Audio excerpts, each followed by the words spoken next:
Pedro Carriles, pastor de la Iglesia Adventista de Riverside Spanish acá en California, y me place muchísimo poderte dar la bienvenida a nuestras plataformas digitales donde semanalmente estamos compartiendo mensajes de fe, de vida, de esperanza y de verdad con el objetivo de preparar a la mayor cantidad de corazones para el pronto regreso de nuestro Señor Jesucristo. Así que suscríbete y síguenos porque será una aventura tremenda de crecimiento. Que Dios te bendiga. La creencia más importante que tenemos nosotros como cristianos e hijos de Dios, además del regalo gigantesco de la gracia, de creer en una resurrección poderosa de Jesucristo, le pido que me pongan por favor el power, gracias. Creemos también en un regreso inminente. No es lo mismo el regreso inminente que el pronto regreso. Es muy diferente. Y yo soy de los que creo que el regreso de Jesucristo está al abrir y un cerrar de ojos. Por lo tanto, es inminente el regreso de nuestro Señor Jesús. ¿Cuántos dicen amén? Gloria al Señor. Entonces, los muertos la tierra dará sus muertos, el mar también, y el cielo se abrirá y los muertos en Cristo resucitarán primero. Y cuando abrimos el libro de Daniel, cuando abrimos los libros proféticos de Isaías, el libro de Apocalipsis, vemos que Jesucristo está al control de la historia de este mundo. Yo digo amén por eso y alabado sea su nombre. Por eso hoy estaremos dando un repaso de lo que sucede en el capítulo 5, en el capítulo 6 del libro de Apocalipsis.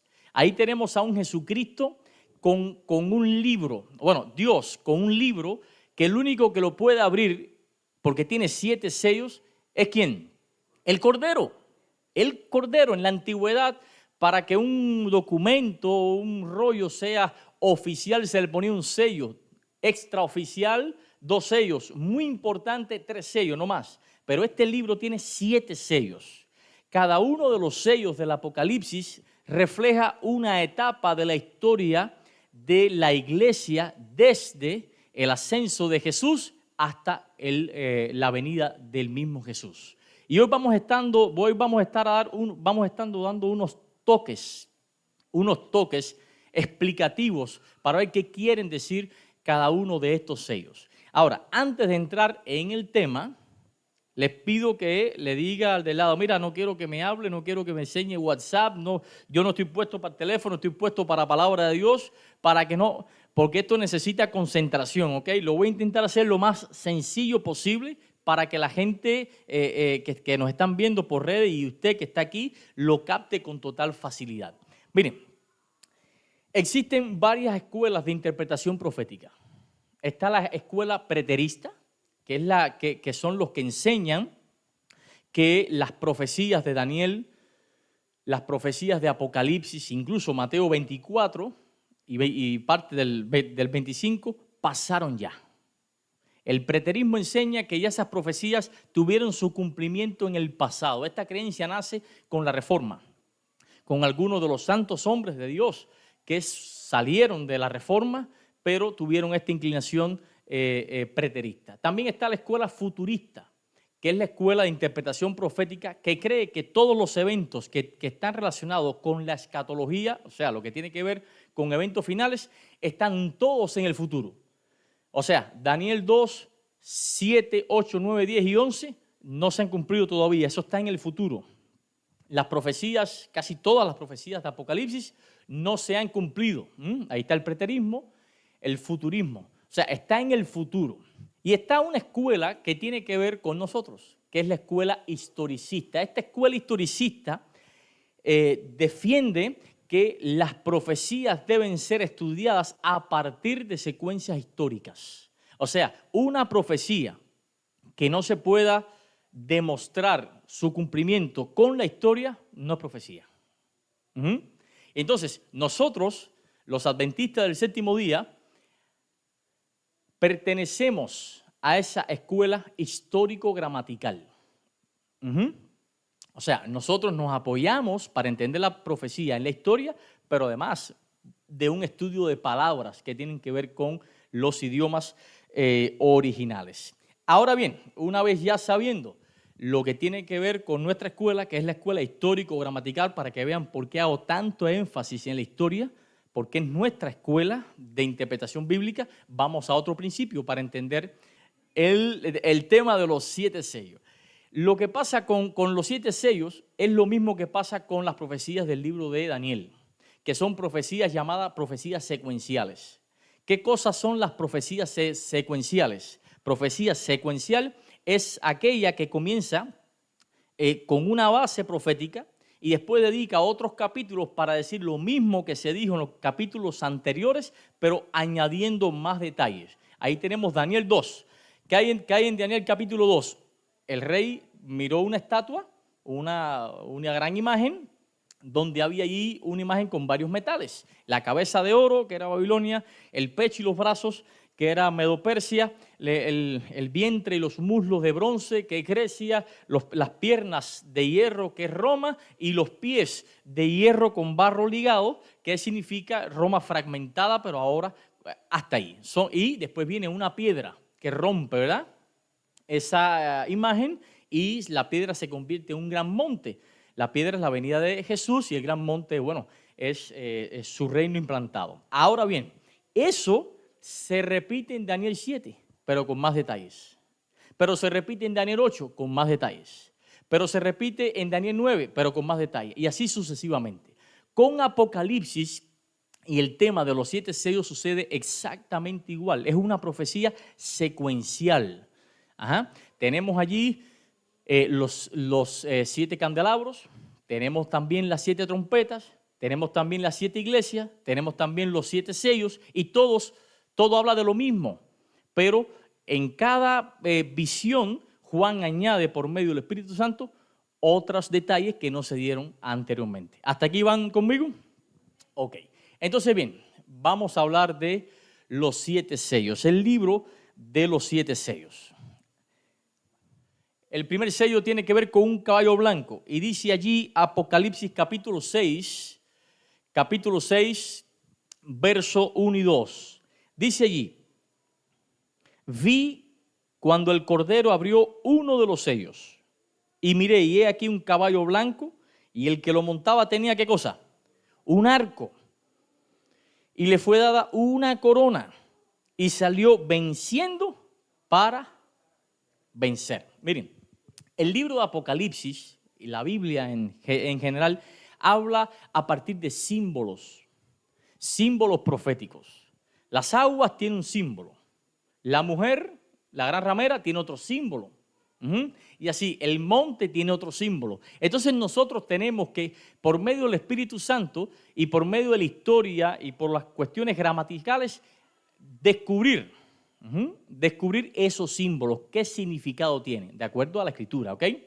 Ahora, aquí dice que hay un caballo blanco y que tiene un arco, pero además le fue dada una corona. ¿Qué significa eso? ¿A qué tiempo se remonta este versículo, este primer sello? Lo primero, vamos a descifrar los símbolos. Esto significa la iglesia apostólica, la iglesia del primer siglo, del primero y segundo siglo. O sea, el primer sello tiene que ver con la iglesia apostólica y vamos a descubrirlo. Dice que hay un caballo blanco. El blanco en la Biblia significa santidad, pureza. Entonces, dice que el jinete tenía ¿qué cosa? Un arco, pero un arco sin flecha. Esa pureza del caballo blanco, usted puede decir, sí, pero aquí en nuestros días también hay pureza. No, en ninguna etapa de la historia del cristianismo hubo tanta pureza doctrinal y espiritual como el cristianismo del primer siglo. El cristianismo apostólico, donde un hombre abría la boca y se bautizaban 5,000 personas. Donde un hombre pasaba y su sombra sanaba. Donde un pueblo estaba totalmente junto, unidos y unánimes. Donde la gente persistía constantemente en ir a la iglesia, en ir a reunirse al templo. Había variedad de grupos pequeños, había un mover del espíritu que no se respira hoy. Por eso el caballo era blanco, pero dice que tenía un jinete con arco y corona. ¿Por qué arco y no dice que tiene flecha? Aquí cada detalle cuenta. El arco sin flecha denota una victoria. Y el hecho que no tenga flecha es que implica una victoria sin violencia. De modo que se refiere a una victoria espiritual. Zacarías 4:6 dice, no es con ejército ni con qué, ni con fuerza, sino con mi espíritu, ha dicho Jehová. O sea, no son tus métodos, no es tu manera de resolver tus problemas, no es la forma que estás usando para conseguir los objetivos la que da la cuenta, porque vas a ir hundiéndote lentamente si ocupas tus propias herramientas. Es con el Espíritu de Jehová que se ganan las batallas. Pero nos gusta tomar la venganza por nuestras propias manos. Y nos gusta hacer pagar a quienes creemos que nos hizo algo por nuestras propias manos. Y olvidamos que no es con tus manos, no es con tu voluntad, es con el Espíritu de Jehová. Entonces, esta cuestión la tenía muy bien clara la iglesia del primer siglo. Por eso es que se representa con un caballo blanco. Se representa sus victorias con un jinete que tiene un arco, pero no con flecha. Porque las victorias son totalmente espirituales. Pero pastor, ¿pero por qué corona? ¿Y esta corona de dónde es? ¿La corona de reino de Dios, de rey? No. Esta corona denota, según el estudio de palabra del griego, denota una corona no de reino, sino una corona otorgada por una victoria. Es parecida a la corona que se usaban en los Juegos Olímpicos de la Antigüedad, los Juegos Píticos, Pirineos, eran coronas de las que habla Pablo. Primera de Corintios, capítulo 9, versos 24 y 25. Ahí la palabra que se usa para corona es Stéfanos, que se refiere no a una corona de reino, sino a una corona de victoria, que era una corona de triunfo que se hacía con ramas de olivo y esto, ¿no? Entonces dice Pablo en la primera carta a los Corintios, capítulo 9, versos 24 y 25. Miren, lo que le gusten tomar nota, apunten aquí, miren. ¿No sabéis que los que corren en el estadio, todos a la verdad corren, pero uno solo se lleva el premio? Todo aquel que lucha, ¿de todo qué cosa? A ellos a la verdad, o ellos a la verdad, para recibir una corona corruptible, se refiere a los juegos. Pero nosotros, ¿una qué cosa? Incorruptible. Yo siempre digo que la vida eterna es importantísima, pero también digo que esta vida es tan importante como la eterna. Están 50-50. Sí, porque la vida eterna depende de las decisiones y las actitudes que hayas tenido en esta vida. La manera en que hayas administrado la gracia de Jesucristo en tu vida cuenta para la próxima vida. La manera en que hayas aplicado la religión en tu vida, en esta vida, cuenta para la vida venidera. Si no, nadie daría cuentas. De modo que todo lo que hagas, de todo lo que hagas, tendrás que dar cuenta. El mismo Jesús dice en el Sermón del Monte, uno de los sermones más famosos de la historia, en Mateo a partir del capítulo 5 hasta el 8, dice que si le dices fatuo a tu hermano, serás culpable ¿de qué? De juicio. O sea, se te tendrá en cuenta hasta las ofensas. Lo que dices, tus palabras son para vida o para muerte, para salvación o para perdición. Y aquí Pablo habla de esa carrera que estamos todos invitados a correr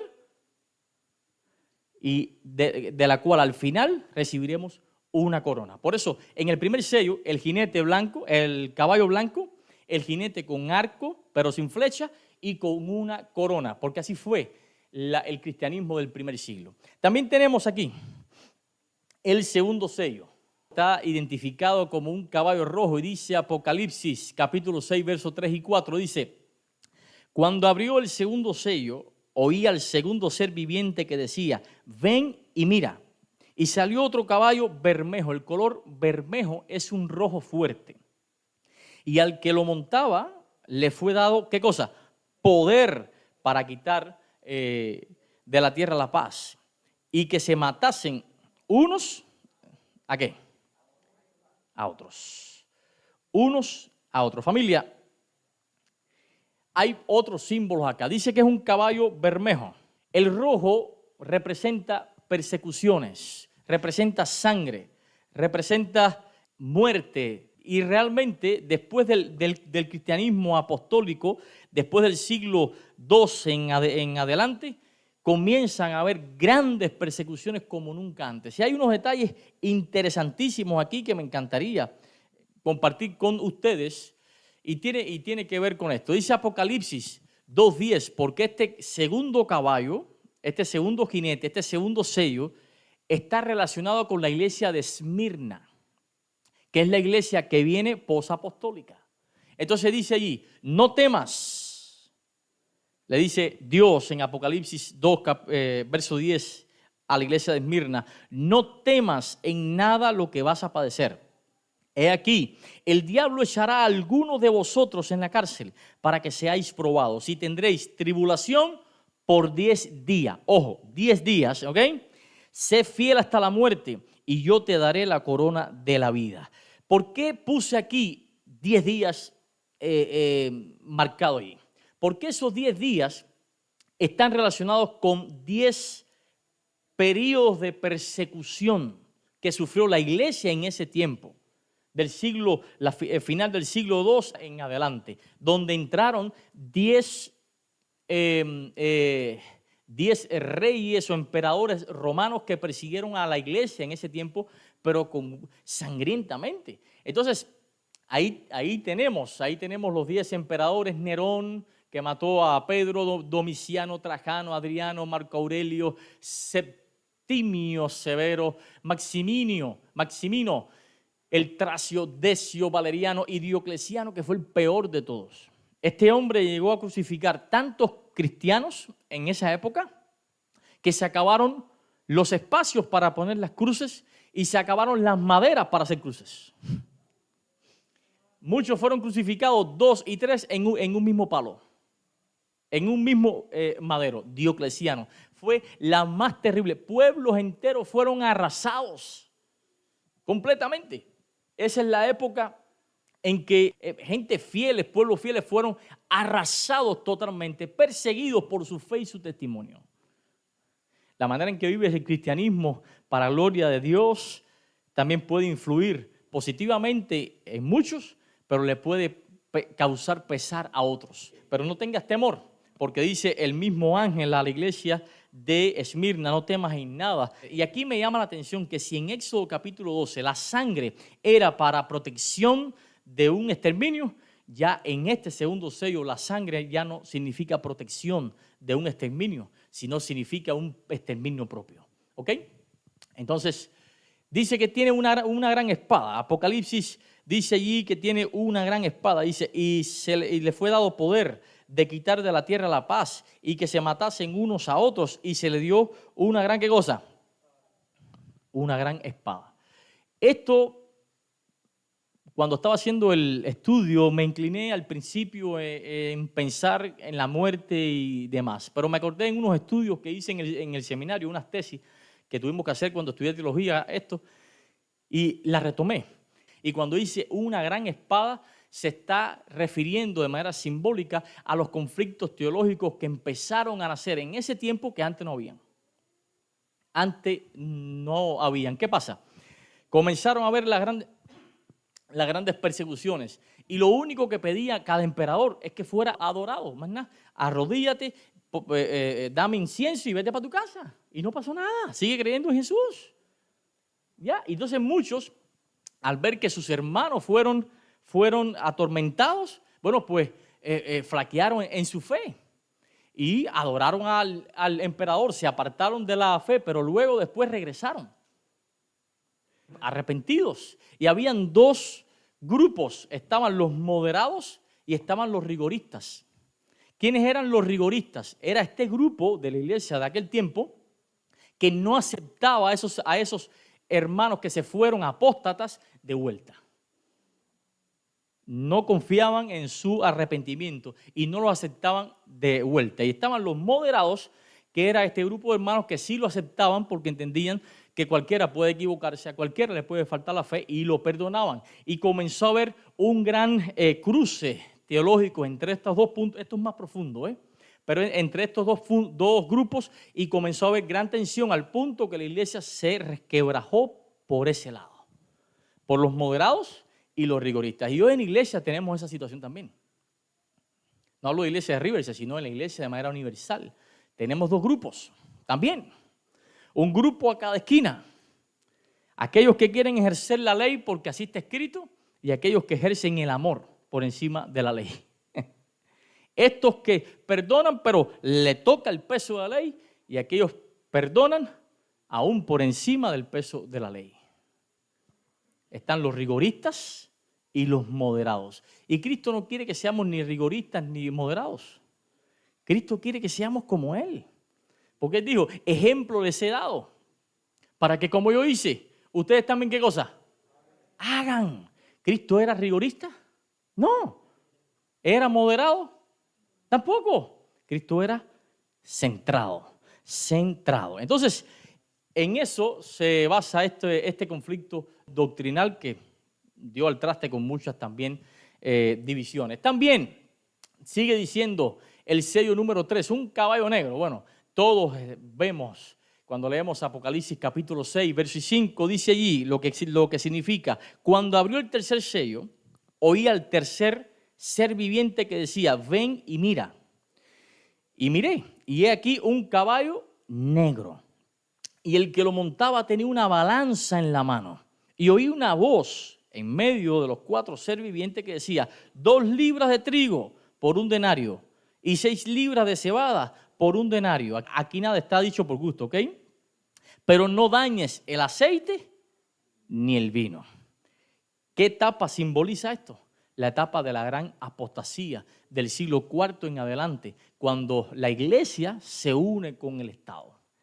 Entonces, con el emperador Constantino adquiere el trono por herencia de su padre y por allá después del edicto del 323 se formaliza, se normaliza, se legaliza el cristianismo y se acabaron, para gloria de Dios, todas las persecuciones. ¿Cuántos dicen amén? ¡Wow! Nadie tiene que morir, nadie va a ser echado a las fieras, mi hijo no va a ser quemado. Gloria a Dios por eso. Y eso fue un punto positivo dentro de la historia del cristianismo. Pero después de eso comenzaron a acaecer ciertas situaciones que deprimieron, empujaron a la iglesia en una oscuridad espiritual increíble. Increíble. Bien, ahí está la apostasía del siglo 4 y 5, el caballo negro es tinieblas espirituales, lo vemos en Lamentaciones 5:10, cuando dice nuestra piel se ennegreció como un horno a causa del ardor, del hambre. Cuando dice que se ennegreció no es que se puso negra la piel, sino es una metáfora para denotar que algo malo está ocurriendo. También tenemos en Judas 13, fieras ondas del mar que espuman su propia vergüenza, estrellas errantes para las cuales está reservada, ¿qué cosa?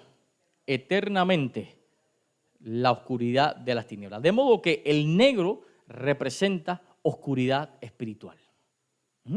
Oscuridad espiritual. Ahora, dice que el jinete tiene una balanza. La balanza significa la manipulación de la palabra de Dios en los tiempos estos de Constantino. Comenzaron aquellos templos que eran dedicados a los dioses griegos a ser convertidos en templos cristianos. Pero lo peligroso no fue eso. Lo peligroso es que comenzaron a adorar los dioses griegos como si fueran dioses cristianos. Ahí está la estatua de San Pedro, la estatua de Moisés, la estatua de San, y comenzaron a deprimirse en una fase de oscuridad espiritual increíble. Ya el evangelio se comenzó a vivir de un modo bien oportunista y comenzaron a aparecer doctrinas ajenas a la Biblia introducidas, como fue el culto a los santos. La Biblia no aprueba el culto a los santos. Comenzó a aparecer la veneración de imágenes. La transubstanciación, esta palabra, es que con el inglés que estoy estudiando se me complica, ¿no? Pero la transubstanciación, ahora lo dije bien. ¿Qué significa esta palabra bien enredada, que es un trabalengua? Plancha con 4 planchas, es una onda esa, ¿no? Esta palabra lo que quiere decir es que la cena del Señor, la Santa Cena que dicen, el pan es directamente el cuerpo de Cristo. Estás comiendo el cuerpo de Cristo. O sea, existe una transubstanciación en esa materia donde Cristo se mete, y el vino igual. Y eso no está en la Biblia, señores. La Biblia es restringida totalmente. Solo la pueden leer en este tiempo los clérigos, los pastores, los líderes. El pueblo no tiene acceso a la Biblia, porque además, para colmo, como si fuera poco, ante un pueblo analfabeto, la Biblia se comenzó a traducir al latín. Y el latín solo lo conocían ¿quiénes? Los clérigos. Y hubo una tibieza espiritual y una manipulación espiritual increíble. Se forma además, como si fuera poco, el sistema eclesiástico romano que más adelante culmina con el papado medieval. Y aquí se complica todo. O sea, ellos necesitaban que el pueblo fuera totalmente analfabeto de las santas escrituras para ellos manipularlos a su deseo. Sí. Y el pueblo no sabía nada. El pueblo confiaba en esos líderes y no estudiaban la Biblia. Pero hoy sucede igual. Hoy la Biblia se estudia muy poco y tenemos Biblias en todos lados y en todos los idiomas, hasta Biblia de audio. Tenemos el año bíblico que se está llevando a cabo, donde hay ahí explicación texto por texto. Y por eso hoy hacemos como en el pasado.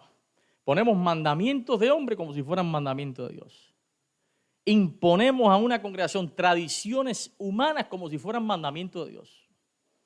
Les puedo poner ejemplo. A mí me gusta meterme en candela. Pero para que sean libres. He estado en iglesias y he crecido en iglesias donde se ha dicho siempre de que la plataforma es el lugar santísimo y de ahí para allá es el lugar santo. Los que me están mirando de Cuba saben que lo que digo es verdad. ¿Dónde dice eso en la Biblia? ¿Dónde dice en la Biblia que tú para pararte aquí tienes que tener una corbata? ¿Dónde lo dice? Y a mí me han negado predicar y cantar en ciertas iglesias porque ese día se me olvidó la corbata. O sea, prefieren que no hable Dios a que tú subas sin corbata.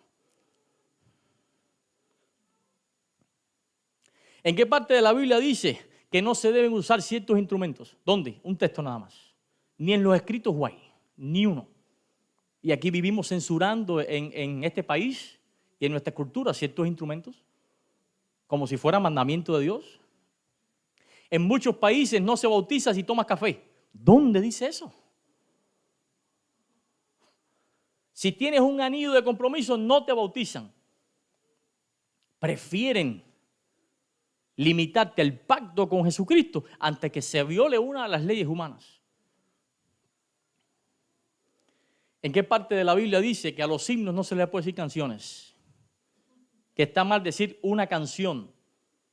¿Dónde dice eso? Si la misma Biblia habla de canciones espirituales. Ahí está Efesios 5:19. Pero no, himnos, pastor, canciones, no, himnos. ¿En qué parte de la Biblia dice que los himnos son más santos que las canciones espirituales que tenemos hoy? ¿Dónde lo dice? ¿Dónde? En la lección. Tradición.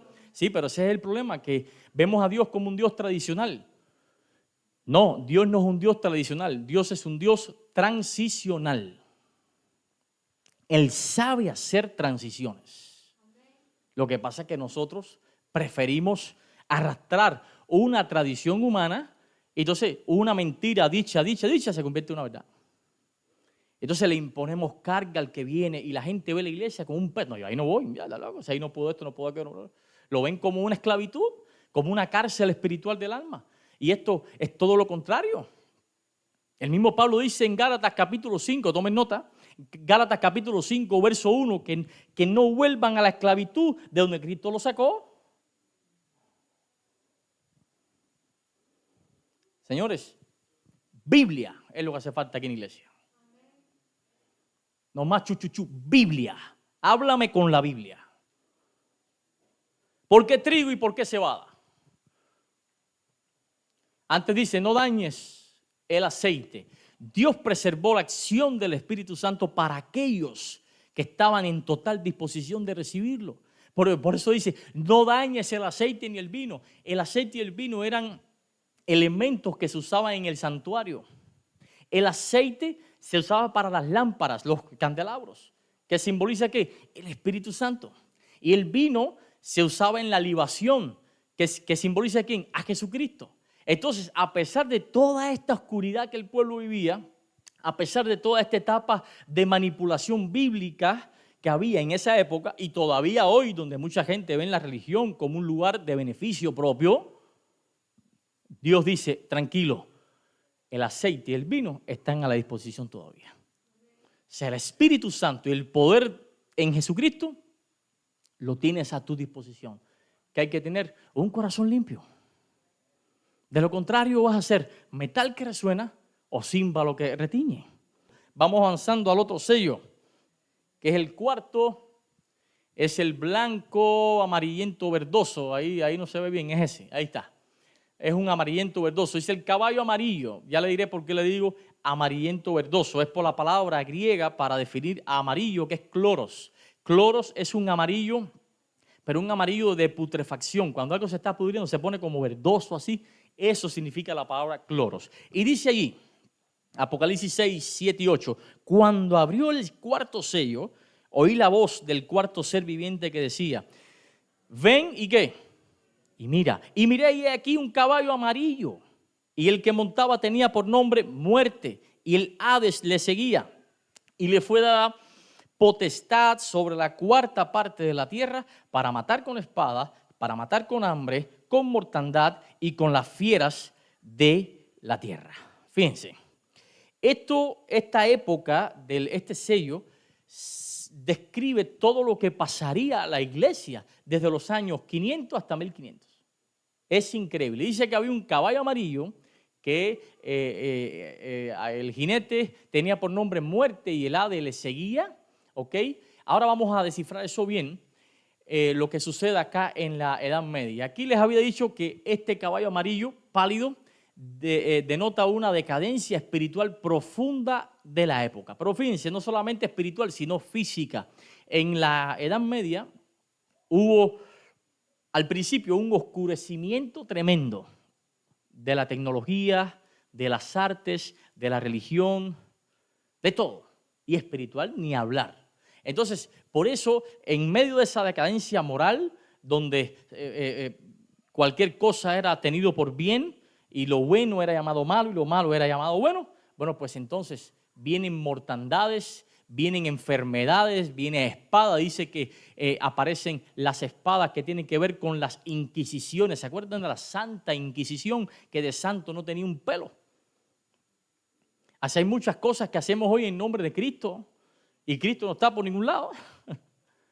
Gloria al Señor. Mentira, es gloria para ti. Cruzadas significa guerras religiosas. O sea, la gente estaba fajada por la misma religión. Hambre, había escasez de alimento físico, espiritual. Y de hecho, la palabra de Dios estaba restringida por siglos. Mortandad, había epidemia como la peste negra que mató millones. Se cree que 100 millones murieron en Europa. Y no había vuelos, la gente no se movía, eso era ahí mismo. 100 millones, 60 a 100 millones. Dice que las fieras simboliza poderes salvajes y opresivos, como lo denota Daniel capítulo 7. Familia, el hecho que diga muerte, el jinete que se llame muerte o que diga muerte y que el Hades le siga, tiene que ver con una maldición que hay en Deuteronomio 28, 22, donde denota que cuando el pueblo de Dios se aleja de Dios, todas estas cosas ocupan el lugar de Dios. No es porque Dios castigue, es que cuando usted se sale de la protección divina, usted se queda sin protección y todo lo demás le ataca. Todo lo demás le ataca. Entonces, tenemos que tener en cuenta todos estos símbolos para descifrarlos bien. Y entonces pasamos rapidito, hay mucho que tengo aquí para decirles, pero está bien, pasamos rapidito al sello número 5. Y ahí habla de las almas bajo el altar. Estas almas bajo el altar se refiere a los mártires que perdieron su vida en toda esa época y un poco más adelante también. Dice Apocalipsis capítulo 6, verso del 9 al 11. Cuando abrió el quinto sello, vi bajo el altar las almas de los que habían sido muertos por causa de la palabra de Dios y por el testimonio que tenían. Y clamaban a gran voz diciendo, ¿hasta cuándo, Señor? Esta es la misma frase que dice Daniel en hebreo, atmatai, ¿hasta cuándo? Lo que esto es en griego, ¿hasta cuándo, Señor? Santo y verdadero, ¿no juzgas y vengas nuestra sangre en los que moran en la tierra? O sea, es un reclamo, pero un reclamo no a partir de un deseo de venganza, sino de una sed de justicia. Porque tenemos que aprender a diferenciar una cosa de la otra. Una cosa es deseo de venganza y otra cosa muy diferente es sed de justicia divina. Cuando tenemos deseo de venganza es cuando a mí me hacen algo y soy yo el culpable, pido perdón. Pero cuando es otro culpable, a juicio, Padre, a juicio. Pero contigo perdón y con el otro juicio. Eso es sed de venganza. Entonces, dice ahí, y se les dieron vestiduras, ¿de qué color? Blancas. Espera. Ese es el manto de justicia de Jesucristo. Y se les dijo que descansasen todavía un poco de tiempo hasta que se completara el número de sus consiervos y sus hermanos que también habían de ser muertos como ellos. ¿Qué periodo histórico representa esto? La Edad Media. Todas estas persecuciones. Ya les había dicho, hasta aquí también pueblos enteros fueron abatidos completamente. Les había hablado de los valdenses, de los albigenses, pero ahora le hablo de los husitas, de los cátaros. Muchos pueblos que fueron fieles a Dios fueron muertos por cientos de miles. Entonces, esas son las almas que están bajo el altar, clamando. Esto no es que están vivas todavía, clamando, no. Esta es la misma metáfora o el mismo recurso lingüístico y teológico que usa Moisés en el Génesis capítulo 4 cuando Dios le dice, la sangre de Abel clama desde la tierra. Aquí pasa igual, las almas están debajo del altar, pero de un modo simbólico. De un modo simbólico. Y lo que quiere decir cuando dice que tienen que esperar a que se cumpla el número, es que indica que todavía falta un grupo de mártires de la fe por dar su vida, por su testimonio y por su fe. Tras la reforma, millones de protestantes murieron. Entonces, dice, vi bajo el altar las almas. Y cuando leemos en Éxodo capítulo 29, verso 12, vemos que sobre el altar se derrama la sangre, ¿no? Sin embargo, aquí la sangre está abajo del altar. Lo que significa eso, la muerte de fieles, gente que dieron su vida por el evangelio a causa de su fe. Y entonces viene la época de los mártires de la fe, que es ok, aquí estaba viendo eso. Ok, ahora vamos al próximo sello, que es el sexto sello. Ya estamos terminando. Y tiene que ver con signos cósmicos y juicio. Dice Apocalipsis capítulo 6, verso 12 y 17. Miré cuando abrió el sexto sello, y he aquí que hubo un gran terremoto, y el sol se puso negro como tela de silicio, y la luna se volvió como toda sangre, y las estrellas del cielo cayeron sobre la tierra, como la higuera deja caer sus higos cuando es sacudida por un fuerte viento, y el cielo se desvaneció como un pergamino que se enrolla, y todo monte y toda isla se removió de su lugar, y los reyes de la tierra, y los grandes y los ricos, los capitanes y los poderosos, y todo siervo y todo libre se escondieron en las cuevas y entre las peñas de los montes, y decían a los montes y a las peñas, caed sobre nosotros, escondednos del rostro de aquel que está sentado en el trono y de la ira del Cordero, porque el gran día de su ira ha llegado. El sexto sello es una transición hacia el fin de los tiempos. Fíjense qué interesante. Cada sello ha ido mostrando la historia de la iglesia cristiana. Ahora en el sexto sello está en ese tiempo donde hay una transición. Ahora nos da señales de cataclismos. Dice que habrán terremotos, vamos a ver. Y Joel 2:31 también habla de eso. Jesús en Mateo también habla de eso. Dice, el sol se convertirá en tinieblas y la luna, ¿qué cosa? En sangre.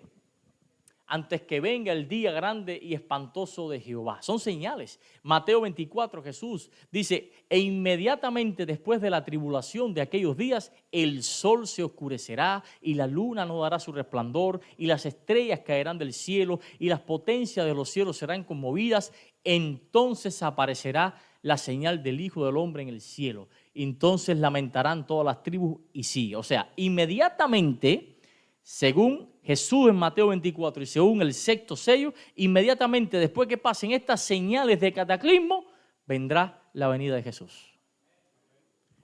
Bueno, pastor, ¿y cuándo sucedió eso? Vamos suavecito. Dice que gran terremoto. El 1 de noviembre de 1755 ocurrió uno de los grandes terremotos de la historia de la humanidad, en Lisboa, Portugal. Imagínense que tuvo un impacto en Europa, África y hasta Asia, porque provocó tsunamis. Murieron más de 100,000 personas solamente ahí. Increíble. Fue un gran terremoto, olas hasta de 10 metros provocó ese gran terremoto. ¿Sabes lo que es una ola de 10 metros más alto que la iglesia? Horrible. Pero dice que el sol se puso negro. Era otra señal de la que habla Cristo. Bueno, pues resulta también que eso ocurrió en el 19 de mayo de 1780 aquí en los Estados Unidos, en Nueva Inglaterra, el sol se puso negro. Hubo un gran fenómeno astronómico que impactó y todavía impacta a la astronomía. Imagínense que a las 10 de la mañana, según los periódicos de la época, todo se puso tan oscuro que parecía de noche. Las aves fueron para sus nidos, las gallinas fueron para sus gallineros. Los hombres del campo no podían trabajar y tuvieron que volver con sus herramientas para la casa. Era increíble.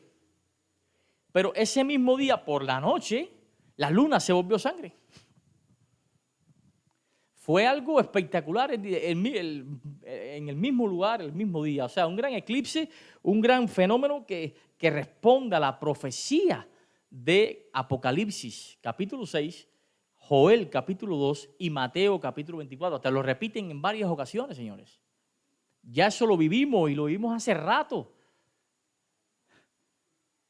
Pero además de eso falta una señal más, que es las estrellas que cayeron.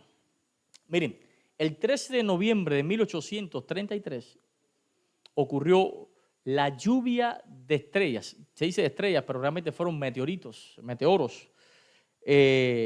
llamados Leónidas, que fue vista en muchos lugares. ¿Ok?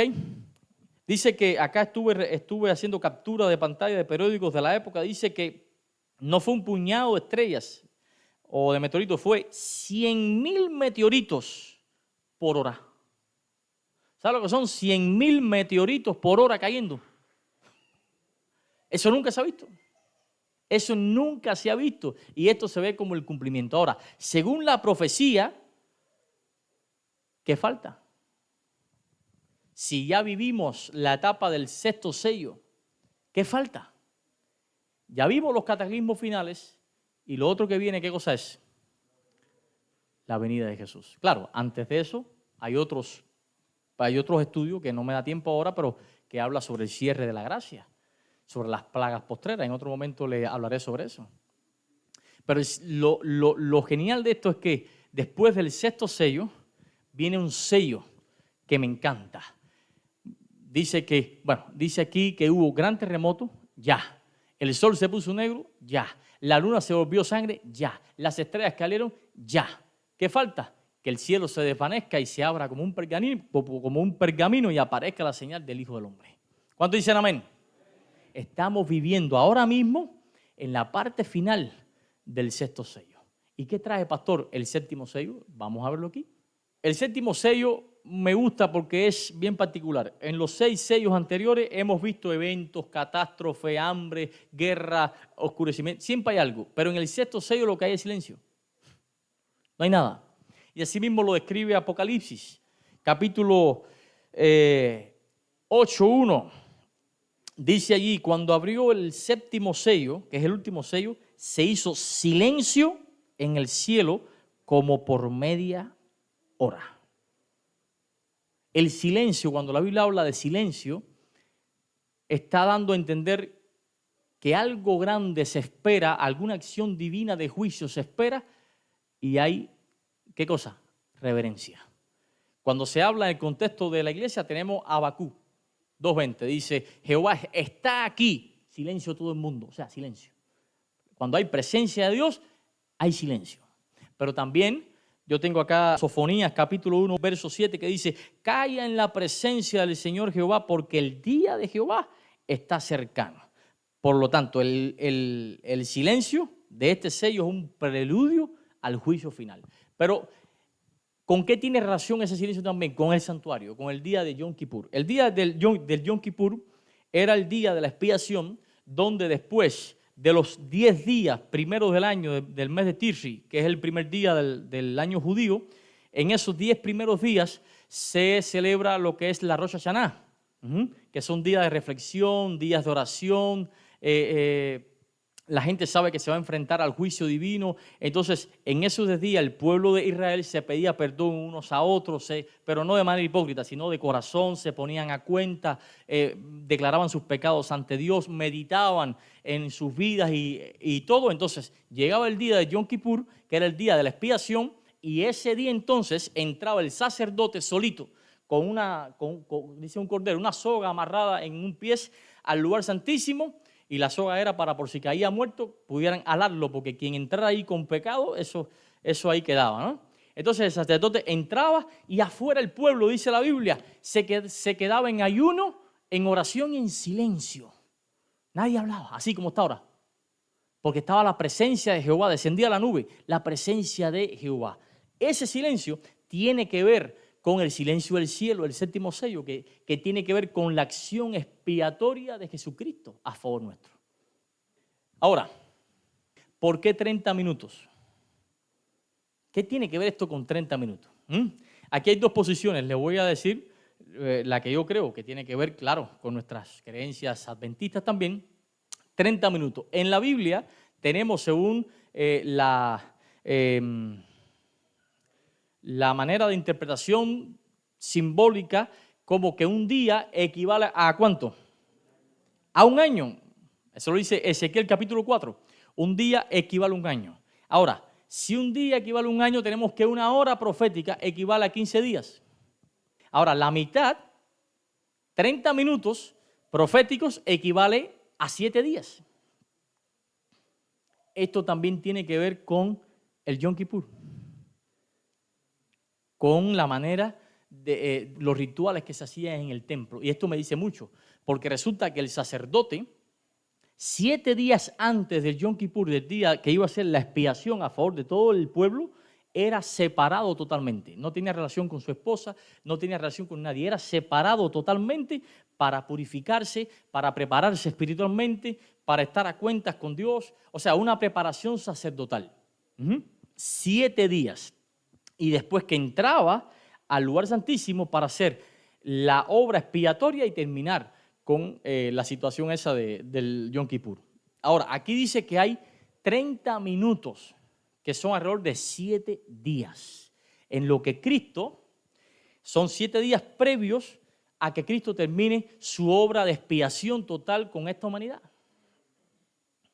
Miren qué cosa tan interesante.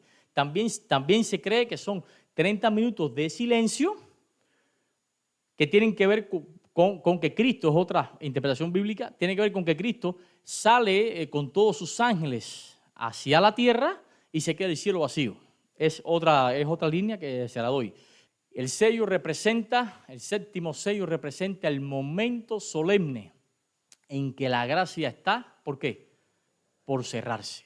El juicio está por terminar y el cielo entero guarda silencio esperando que la historia de este mundo llegue a su clímax.